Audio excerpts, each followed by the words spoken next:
Smart Talks vous est présenté par Circle, powered by Square.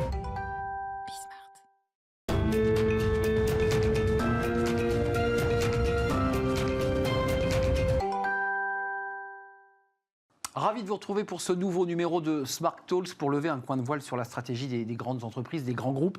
Avec moi, comme à chaque fois, Gus. Bonjour. Bonjour Arnaud. Comment ça va ? Mais très bien, toi. CEO de Circle. Et vous allez évidemment m'accompagner dans cette émission. On va parler de la stratégie d'Orange, Gus. On est d'accord ? Tout à fait. Enjeux et perspectives. Et je vous présente notre invité juste après ce jingle.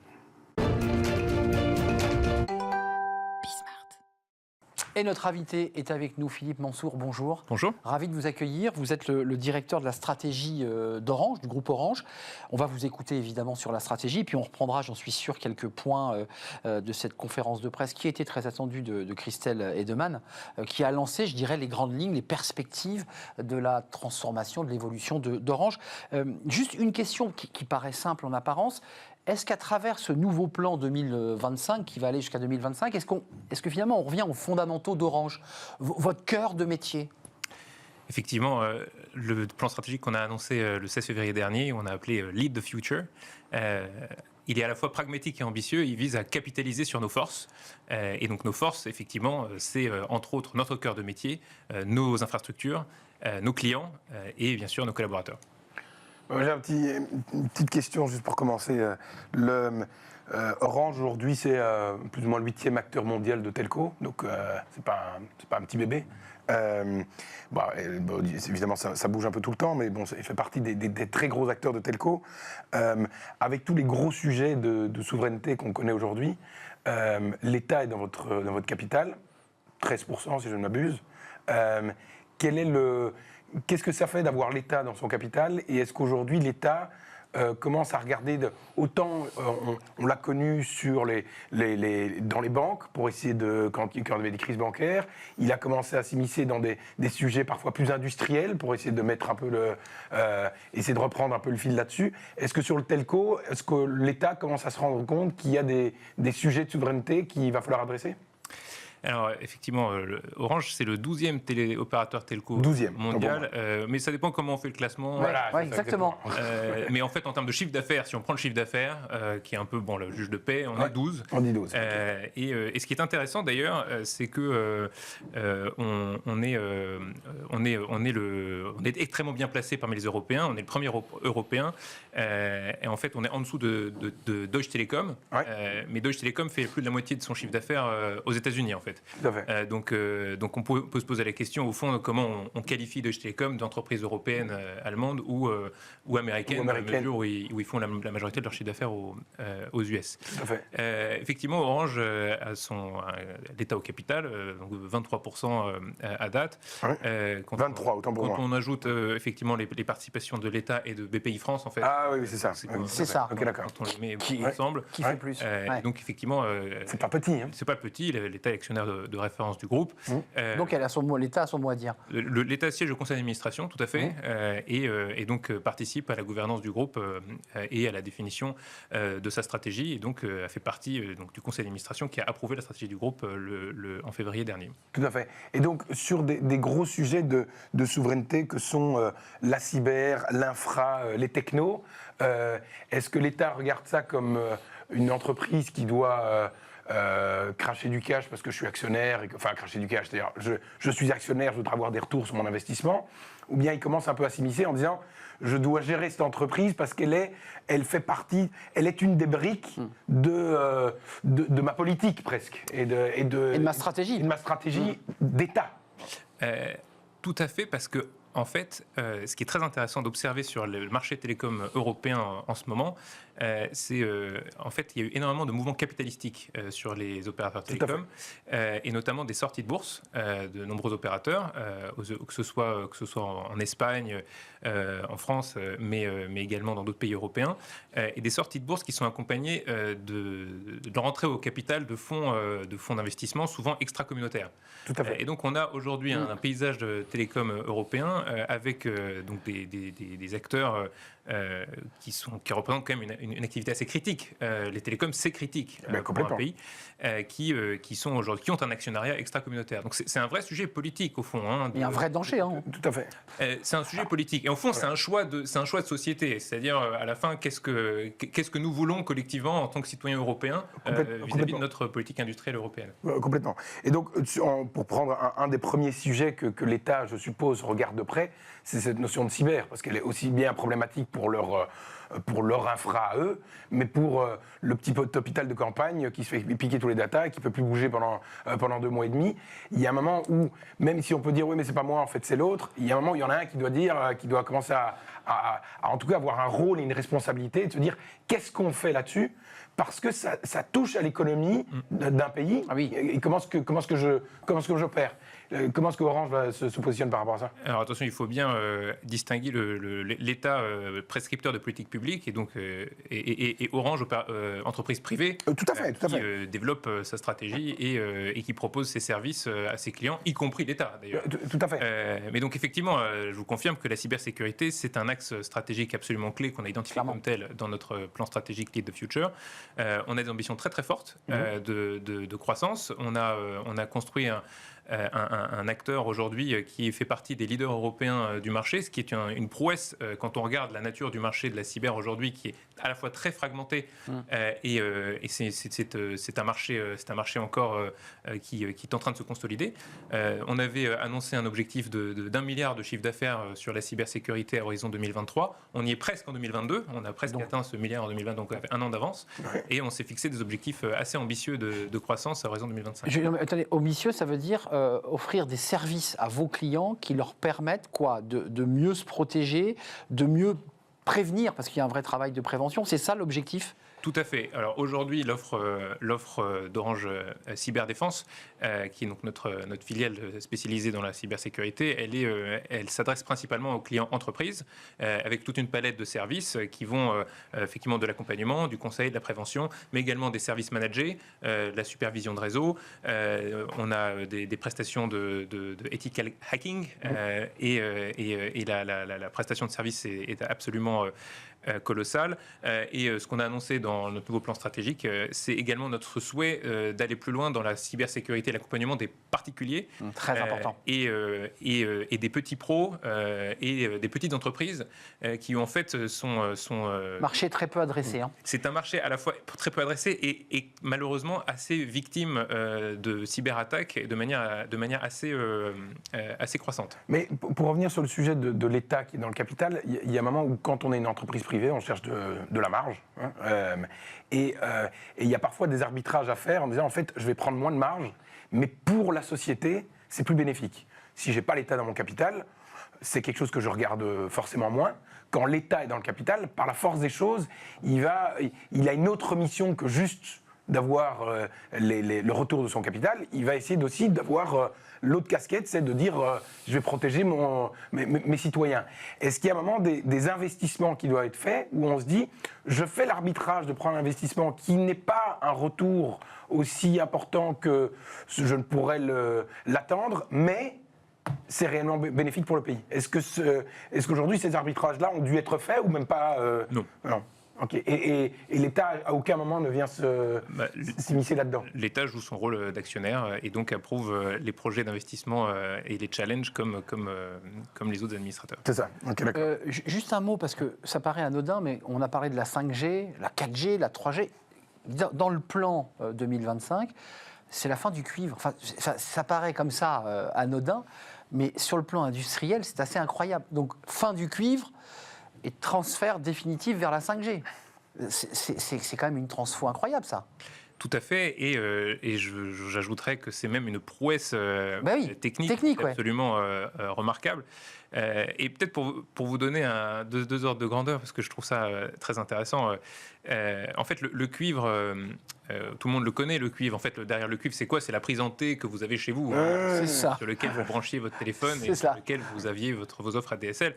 Donc aujourd'hui, on a déployé de la fibre sur le territoire en France. On est encore en train de le déployer. On aura fini à peu près en 2025. On aura mis à peu près 15 ans pour déployer la fibre sur le territoire national. Il faut avoir en tête que pour déployer le cuivre, on avait mis à peu près 40 ans. Ouais. Et pour déployer le réseau électrique, pour relier tous les foyers français à l'électricité, on avait mis 90 ans. Donc faire la fibre en 15 ans, c'est absolument Pas mal. prodigieux. Pas mal.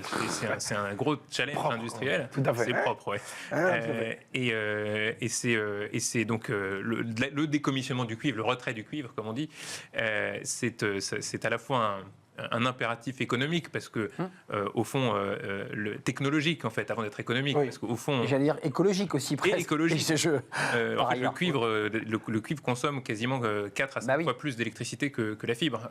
Donc Et là-dessus, justement, on a vu les enjeux de parfois avoir trop de liens avec une seule source d'approvisionnement. Est-ce qu'aujourd'hui, il y avait le cuivre, il y avait la 5G, il y avait différents types enfin, il y avait une diversité pour arriver à amener le réseau. Est-ce qu'il n'y a pas un risque de se dire on mise tout sur l'un et qu'il y a une tarification d'une techno qui nous fait qu'on est à la rue, il y a les câbles sous-marins qui se coupent, enfin je ne sais pas, comment est-ce qu'on gère s'arranger pour garder une diversité et pas mettre tous nos œufs dans le même panier? tout à fait. Et ça fait partie également de notre plan stratégique. On a annoncé notamment le lancement d'une nouvelle offre satellite, très haut débit, qui permettra pour des clients pour qui le déploiement de la fibre est plus compliqué parce qu'ils sont en zone reculée ou difficile d'accès, d'avoir accès au très haut débit. Et donc cette multi-technologie, ou en tout cas la capacité de pouvoir avoir accès à différents types de technologies très haut débit, c'est absolument clé. C'est absolument clé, oui, tout à fait. Et par rapport au lien avec, parce que de nouveau, c'est différent, le telco va être un des sujets des guerres presque de demain, parce que c'est là où tout va se passer. Est-ce qu'un Orange regarde de près les enjeux qu'il y a sur les câbles sous-marins et comment est-ce que vous arrivez à vous impliquer aussi en amont de la chaîne, parce que vous êtes directement impliqué? Alors tout à fait, Orange a des câbles sous-marins, a des participations dans des câbles sous-marins. Oui, aujourd'hui, les câbles sous-marins, c'est assez prodigieux d'ailleurs, qui du coup connectent les continents entre eux. Relie les continents, oui. Et un grand pourcentage de l'Internet français qui passe sous l'Atlantique pour aller taper sur des serveurs américains. Tout à fait. Et c'est notre quotidien. C'est des investissements colossaux, et donc aujourd'hui, c'est davantage sous la forme de consortiums que ces derniers se prennent exactement leur envol, et duquel nous, Orange, est actionnaire souvent de consortiums dans le cap sous-marin. Et donc effectivement, les sujets, les enjeux liés au cap sous-marin sont souvent liés aux sujets géopolitiques qui peuvent survenir dans les différentes géographies, et qui rappellent le caractère très critique d'un telco et de l'importance d'avoir un État dans le capital. Juste quelques mots quand même sur le pricing, parce que ça c'est intéressant, ça a été développé par Christelle Henneman. J'évoquais dans la première question l'idée de revenir aux fondamentaux, puis ce qu'elle dit aussi c'est il faut réduire les coûts, il faut remettre l'entreprise vraiment sur le chemin de la croissance plus. Et ça, c'est de la stratégie. Comment vous faites très concrètement là? Parce qu'il y a des économies qui sont faites d'un côté en essayant de réduire de 600 millions les coûts, on parlait du cuivre. Il y a l'idée de ne pas trop dépenser en se dispersant, c'est un peu ça la stratégie. Et ça, c'est votre fonction première, ça c'est la stratégie, le pricing. Vous travaillez là-dessus, vous avez travaillé là-dessus pour lancer le plan. Tout à fait. Le sujet de l'équilibre économique, il est absolument clé, et ça a été le cœur de l'annonce du 16 février dernier. Alors c'est un équilibre, et l'objectif n'est pas par exemple de réduire les coûts pour réduire les coûts. L'objectif est bien de travailler sur l'efficacité opérationnelle de l'entreprise pour travailler de manière plus efficace. Elle parle de coûts cachés, elle. Exactement. Et c'est pour prendre un parallèle, au fond, quel est le coût caché d'un telco, en fait, c'est ça. Il est difficilement mesurable quand je veux déployer la fibre chez vous et que vous n'êtes pas là, par exemple, et que je dois revenir. Ou que je fais une tranchée. Ou que je dois faire une tranchée que je n'avais pas prévue, c'est un coût caché, et donc comment on travaille là-dessus, c'est effectivement... en fait, les télécoms, c'est à la fois un métier qui est très macro, et puis c'est un métier de détail, où les détails sont extrêmement importants, et c'est en travaillant sur les détails qu'on réussit la big picture. Et des prix qui montent un tout petit peu. les prix qui montent un tout petit peu, tout à fait, et qu'on a annoncé en début d'année en France en tout cas, qui correspondent à malheureusement ce que nous connaissons comme toutes les entreprises et en France, à savoir l'augmentation du coût de l'énergie. Il faut malheureusement de l'électricité pour opérer les opérateurs et les réseaux télécoms.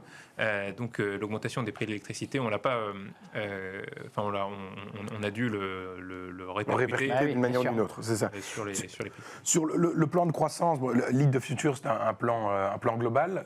Au niveau français, il y a Iliad qui a envie de la jouer un peu agressive aussi. Qu'est-ce qui est mis en place concrètement? Parce que quand on voit, vous êtes 12e au niveau mondial, vous restez quand même très haut market. Hein, c'est quoi? C'est plus de 40% sur le marché français. Au niveau européen, c'est un autre 25%. Donc c'est la France et les pays aux alentours qui constituent quand même le gros nerf de la guerre. Qu'est-ce qui est fait en France concrètement pour redynamiser ça? Parce que bon, alors il y avait un historique qui vous a assuré une base assez forte. Les concurrents commencent à être un peu suffisamment capitalisés pour pouvoir et commencent à avoir une taille critique qui commence à être non négligeable pour venir attaquer. Concrètement, qu'est-ce que vous mettez en place? Alors, on en a parlé, en fait, l'enjeu principal en France, c'est cette transition cuivre vers fibre, qui est absolument colossale, et qui va changer le modèle économique complet de l'entreprise, et qui, au fond, c'est les opérateurs télécoms et pas que Orange rajeunissent avec le temps, en décommissionnant et en enlevant leurs anciennes technologies et les remplaçant par les technologies les plus récentes. Mais j'ai vu que Orange avait fait un recours et un bras de fer avec l'ARCEP. Et là, ça pose la vraie question de Orange et ses concurrents. Pour ceux qui se connectent, c'est un petit peu pareil pour le courant, qui viendrait se connecter sur le réseau. Pourquoi ce bras de fer avec l'ARCEP? Qu'est-ce qui ne vous convient pas, finalement? C'est un sujet qui est assez technique et juridique. Ça remonte à l'interprétation d'un article de loi et des engagements qui ont été pris par Orange de déploiement de la fibre dans certaines zones en France qu'on appelle les zones AMI, appel à manifestation d'intérêt d'investir, où, pour résumer, l'ARCEP estime que nous n'avons pas encore tenu nos engagements quand nous estimons que ceux-ci ont été tenus avec un débat sur l'application de la base de référence du nombre de prises à déployer au moment où l'engagement a été pris. Mais pour le rendre concret, ça veut dire qu'il y a des gens dans des territoires qui disent « moi, je n'ai pas été servi, je suis dans un coin où, globalement, moi, je n'ai pas la fibre et on me demande de payer pour pouvoir y accéder ». Et c'est le bras de fer qui se joue avec l'ARCEP. Pas exactement, parce que en réalité, les solutions très haut débit, elles existent. Je viens de citer le satellite. Le sujet il est plutôt juridique, en fait. Oui, c'est un sujet d'investissement aussi. Il y avait des promesses d'investissement et ARCEP voudrait être sûr qu'ils étaient faits, quoi. C'est plutôt la contestation de la base de référence sur laquelle... C'est ça, vous n'êtes pas d'accord sur la base de référence. On est d'accord, c'est en effet juridique. Donc on a parlé un peu de la France, on y reviendra parce que je suppose que le plan de croissance, il n'est pas uniquement basé sur le cuivre versus fibre. Il y a toute la partie service qui va à côté et contenu, mais on en reparlera après. Plus au niveau international, l'Afrique et le Moyen-Orient sont des pays à très forte croissance. Il y a une partie aussi en Europe de l'Est. Mais comment est-ce qu'on fait pour ne pas se... Parce que là, de nouveau, il y a des enjeux géopolitiques. Au-delà de l'intérêt d'une entreprise de faire de la croissance, il y a un véritable intérêt au niveau franco-européen d'avoir des telcos forts en Afrique. Quand on voit des puissances comme la Chine qui a mis la main sur toute la partie logistique, sur des grosses parties d'infra, etc. Là, il y a encore un vrai gros réservoir de croissance. Comment est-ce que ça se joue là pour l'instant? L'Afrique, c'est effectivement, et le Moyen-Orient, c'est un territoire de croissance pour le groupe. C'est des zones magnifiques où la prédominance du mobile est assez clé. Les modèles économiques sont davantage d'ailleurs basés sur le prépayé que sur la gestion bancaire, notamment en Afrique. Le transfert d'argent avec Orange Money. Et donc, on a un vrai enjeu. Et donc, le groupe Orange a vraiment réalisé, c'était un pari d'investir en Afrique il y a une dizaine d'années maintenant. Et donc, le chiffre d'affaires généré par le groupe dans la zone Afrique, Moyen-Orient, on est à peu près à 7 milliards d'euros. Ouais. C'est quand même une belle construction et sur laquelle on veut capitaliser. Et c'est un des axes du plan Lead the Future. C'est ça. Et donc des gros investissements qui se feront là-bas aussi. De nouveau, l'aspect géopolitique, il est regardé ou sur des investissements comme cela, ou bien c'est juste se dire c'est un bel espace de croissance, on va y aller. Et en fait, pour les télécoms, on a besoin d'investir en continu, si je peux, et dans toutes les géographies, y compris les géographies matures. Pour vous donner un ordre d'idée, le secteur télécom en France, rien qu'en France, il investit 10 fois plus que le secteur des autoroutes. Donc ça donne un ordre de grandeur de l'investissement colossal que le secteur consent. En Afrique Moyen-Orient, oui, absolument. On continuera à investir et on a même annoncé une augmentation de la quote-part d'investissement du groupe en Afrique par rapport aux autres géographies dans le cadre de Lead the Future. Et effectivement, les sujets plus géopolitiques sont absolument clés dans ce contexte. Dans le retour aux fondamentaux, parce que j'y reviens, parce que c'est un peu le message que passait la nouvelle présidente d'Orange, c'est vraiment se recentrer sur le cœur de métier et développer et créer de la valeur. OCS, enfin la filiale, l'audiovisuel, la production audiovisuelle cinématographique cédée à Canal+. Et puis vous parliez de la banque. Un mot quand même sur Orange Bank, parce que c'est intéressant. Tout l'aspect du paiement. Le paiement, succès ou échec, Orange Bank Trop tôt pour le dire. Orange Bank, on est très fiers des investissements qu'on a réalisés. On a créé un très bel actif on a aujourd'hui 2 millions de clients en France et en Espagne sur Orange Bank. Et l'objectif maintenant, c'est de capitaliser sur ces investissements pour emmener la banque vers les ambitions qui sont les siennes. C'était un pari assumé au moment de son lancement, le fait que la rentabilité n'allait pas être au rendez-vous dès le premier jour. Donc de la patience, en tout cas, dans le choix de s'engager sur ce... Exactement, et surtout, aucune décision n'est prise sur le sujet. C'est ça. Oui, parce que le paiement, c'est intéressant à quel point le telco est devenu, en quelques années, être le centre de tout ce qui se passe. Là où le paiement, c'était encore extrêmement bancaire. On voyait même les boîtes comme TF1 et autres qui allaient se mettre dessus. Ouais, c'est original qu'un telco... Et maintenant, le telco est vraiment devenu central là-dessus. Il faut arriver à pouvoir prendre sa part du gâteau, parce qu'il ne faut pas être juste un espèce de middleman qui n'est pas rémunéré pour l'apport de ce qu'il fait, quoi. Et je suis tout à fait d'accord. Et il suffit de regarder le succès de Orange Money dans la zone Afrique Moyen-Orient, qui fait du paiement, mais aussi et surtout du transfert d'argent sur téléphone. Sur le téléphone, en utilisant la technologie SMS, et qui a un succès qui est excellent et qui est très répandu tout à fait. Et dans les pays où on opère.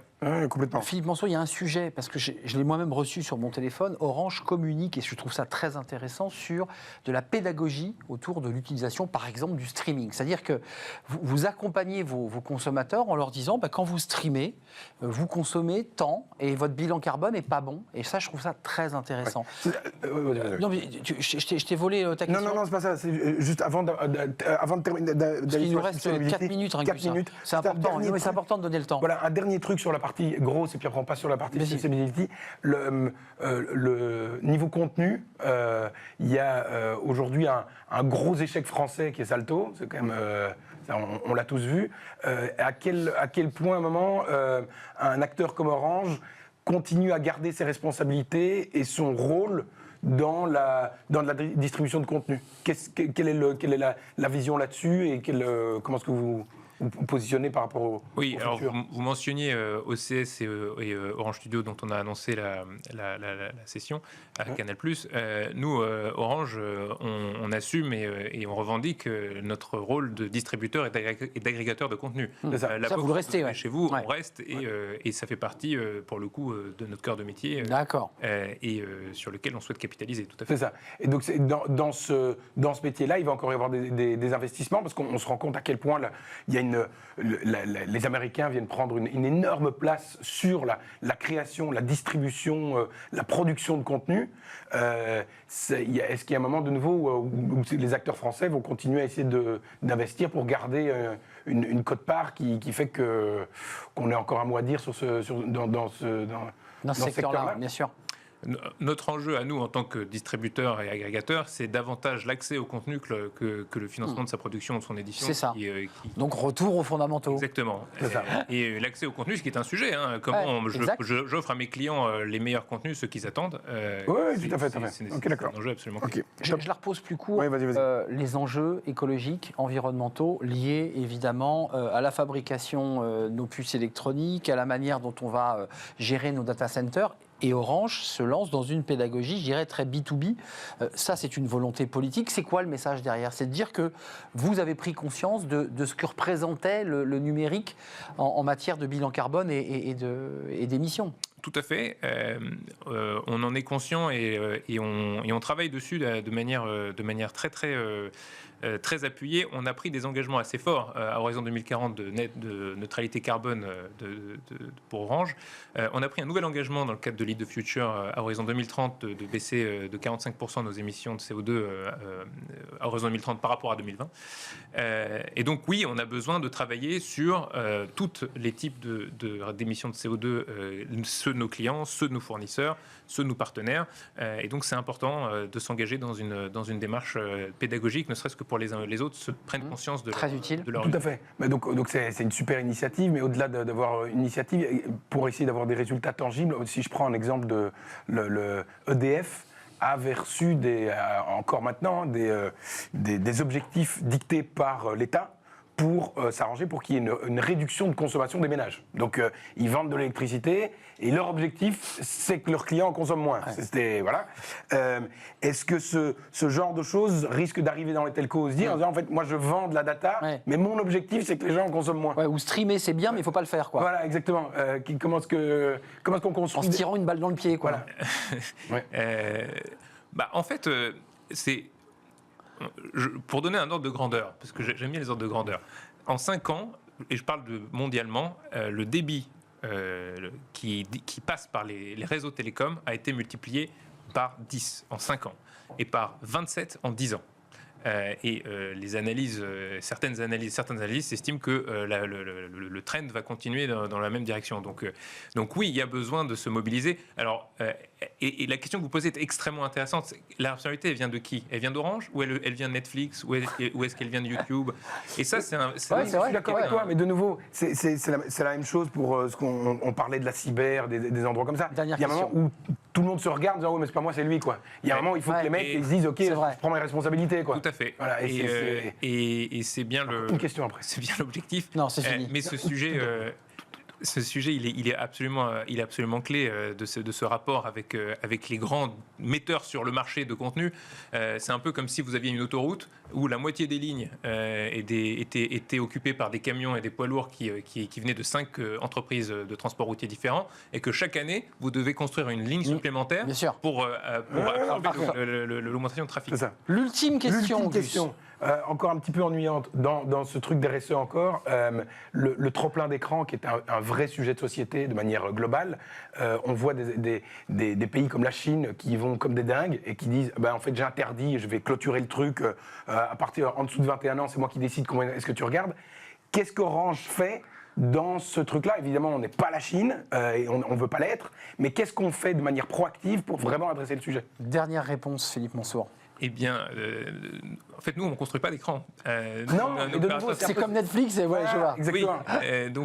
Oui, non, mais c'est important parce que il faut que chacun prenne sa part et que chacun prenne sa part là où ce qui le concerne. Et typiquement, et pardon si je suis un peu long, mais la 5G, c'est un bon exemple. La 5G, on a participé à la construction du standard 5G, et c'est parce que les ingénieurs et les chercheurs d'Orange ont poussé l'efficacité énergétique comme un des sujets clés de la 5G, que la 5G est une technologie qui est infiniment moins énergivore.